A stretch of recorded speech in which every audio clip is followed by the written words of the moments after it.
the Watchmaking Roadtrip adventure, and today's episode will be a bit special as we are transitioning with our little bus from the Vallée de Joux, where we visited Audemars Piguet and legendary traditional watchmaker Philippe Dufour, to the direction of La Chaux-de-Fonds and Le Locle, one of the very influential watchmaking region of Switzerland.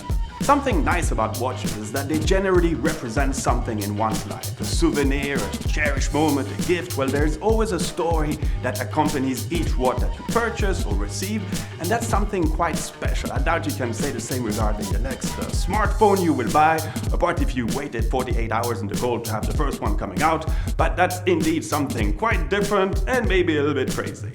So before making it to this other part of Swiss watchmaking territory, we stopped on the top of a mountain pass and took our guys for a little walk in the prairies, enjoy some incredible high-filled adrenaline activity, at least that's according to Swiss standards, and most importantly took some time with each guy to understand better their link to watches. What relation do they have with some of their personal watches, and what would their dream watch be and why? So listen to the guys.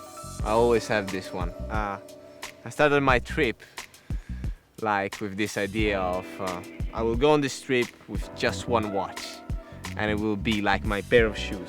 It's just one and it's practical and I can use it every day. So that's my watch, that's my Hamilton khaki. As I said on my first day, is this one, and my second one is an Invicta. Is very similar to Submariner, but is quite cheap watch, but I like it. It's there, it's my second one, and I bought it with my money. It's not something that it was given to me, and those are more personal things, and I can appreciate it more. It's a reflection of what I am. I'm a simple guy. I'm not so expensive, but I work. I make a lot of noise. I'm Italian. This makes a lot of noise, and it's precise. Okay, the first meaningful watch I possessed is this watch right here. It's the IWC Bit Pilot reference 5004. The reason why I like this watch so much, and it was my holy grail, is because it has my first complication in it, first real complication, which is the power reserve. The fact that it was a pilot watch and has a big crown, oversized crown, it's quite attractive and quite sporty, and it will be within my possession for quite some time, hopefully. The watch that means to me the most is my 1978 Rolex Submariner 1680. Submariners have looked the same for the past 50 years, and the reason that makes this watch so special is the fact that it was owned by a gentleman 38 years ago, and he passed it down to his son, and then that son passed it down to his son. So there's 3 generations behind it, and it's been owned by the same family for all these years. The second reason why it's so meaningful to me is the fact that it was purchased in 1978 from Tripoli in Lebanon, and currently Tripoli is in ruins, and it is sad because once you realize that there was a Rolex boutique in 1978 in that city, you tend to reflect, and it gives me hope for the future. It reminds me of the past, and it's basically just a history book on my wrist. There's not one in particular. There's 3 I think that really hold equal value to me sentimentally. The first one is one my grandfather gave me when I graduated high school, and for my 18th birthday. It's a quartz Tissot. It's nothing too unique, too crazy in the world of watchmaking, but in spite of that, it's always a watch that I will keep forever for the rest of my life. Reminds me of my grandfather every time I wear it and I see it, and he had a very similar watch as well, so it's nice to kind of share that memory and go back to when he was alive and when I could visit with him and speak with him. The other watch is a watch my girlfriend gave me about a year ago. It's also nothing fancy.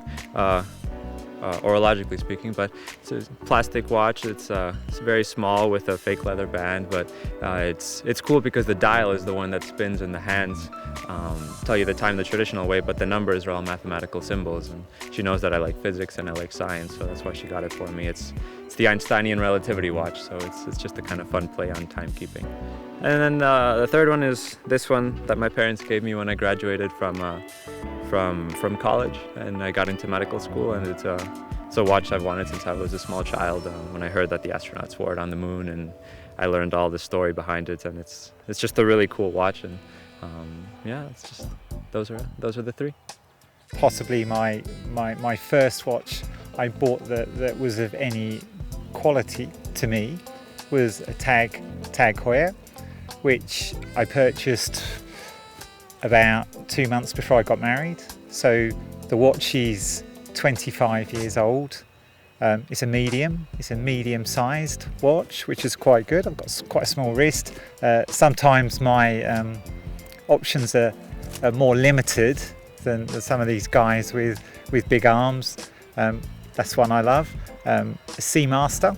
I have got a Seamaster, which is my daily wear watch. It's the one with the waves, blue with the waves, which I thoroughly love.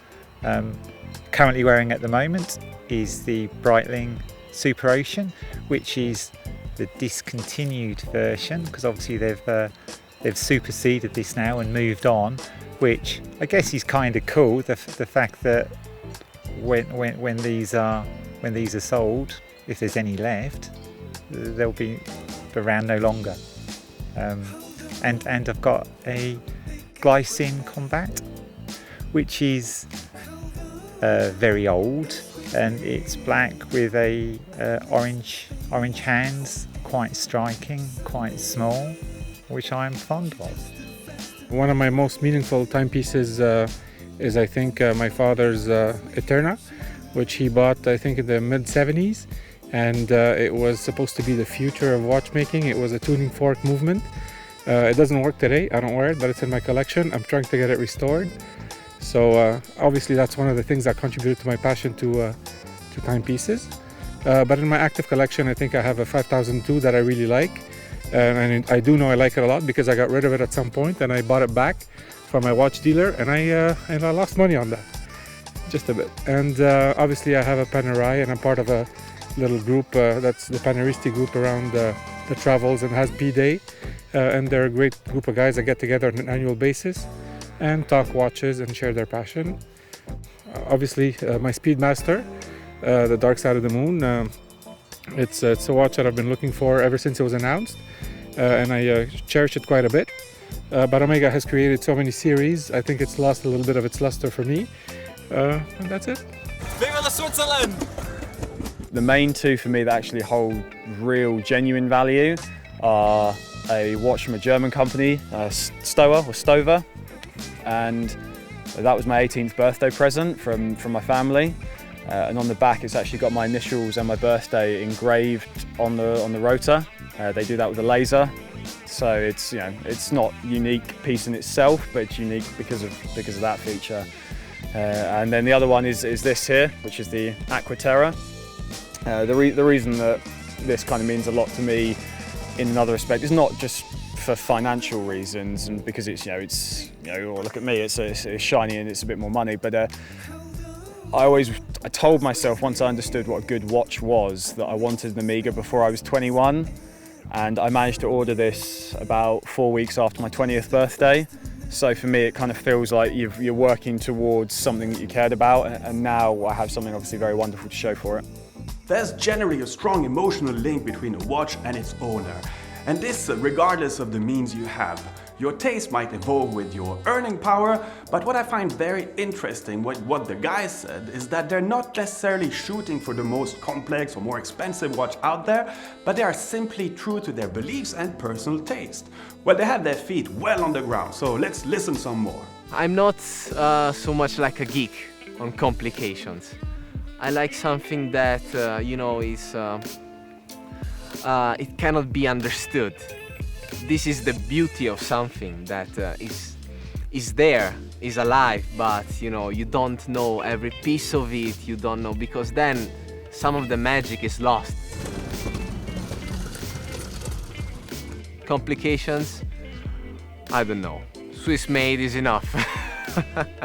On the timepieces that I like to wear, I usually like 3-hand dials for legibility, and you know, I don't really use many of the complications anymore, but obviously if I were to get a watch with as many complications as I could, I would probably like the split-second chronograph, because it's a useful one still, and it's also a chronograph, after speaking to experienced watchmakers, that has a lot of subtle adjustments that can be made for it to work. It's not an on or off thing, it's a challenging mechanism to get to work right. So I think that's the one I would like to have. I think it will change with time, but right now in my 20s, it would either be the RM 052-1, the Skull tourbillon, because it looks absolutely evil, I love it, or the Johann Blake or the Rafa watches, Richard Mills. They're just completely crazy. For me, money was no object. Would be a Rolex Yachtmaster. Size-wise, it looks as if it would fit me well. The colour is striking, and that would be possibly my dream watch. I hope you're timing this. 1 minute, 5 seconds down. I didn't time it, but rule number 1, no breaks. Don't break, that's No not. break. You don't need to break. Money were no issue. I'd probably get 2 watches. The first, very traditional sense would be a datograph, I think. The original at 39mm, which in fact we saw today when we visited Philippe Dufour. It's a watch that, you know, a giant like him says is up to his levels, and he himself bought, which speaks volumes about the watch itself. It's just very classical, very traditional. It's just this Teutonic piece of timekeeping that just works flawlessly, is beautiful, and it's just, I think, one of the most perfect watches ever made, just like he does.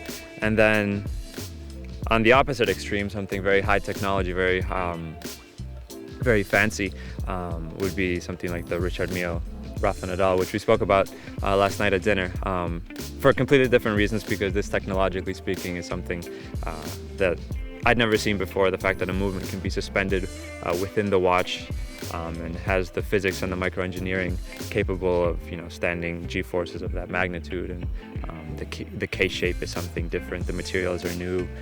It really shuns everything from old watchmaking while still keeping old watchmaking in mind, but moving things forward. So it's, I think, a fantastic piece of watchmaking. Had you asked me this question for the watch road trip, I would have said a Sky Moon Tourbillon, something extremely complicated with over 10 complications. But having gone to Philippe Dufour's workshop today, I can easily tell you that I would want nothing more than a very simple watch. I must admit that Daniel surprised me with his Richard Mille choice. That's definitely quite an extreme watch, but this represents perfectly what I love about watchmaking. It's very personal, and there's absolutely no problem with that. I might like a watch that doesn't provoke anything on you, and vice versa, and that's precisely cool. So now that you got to know a bit better our 6 guys, it was time for us to get back in the bus direction La Chaux-de-Fonds, where we will meet in our next episode another great craftsman, Mr. Jean-Bernard Michel, who welcomed us in his great-looking workshop and showed us what engraving is all about. So, thanks for your time, and see you real soon.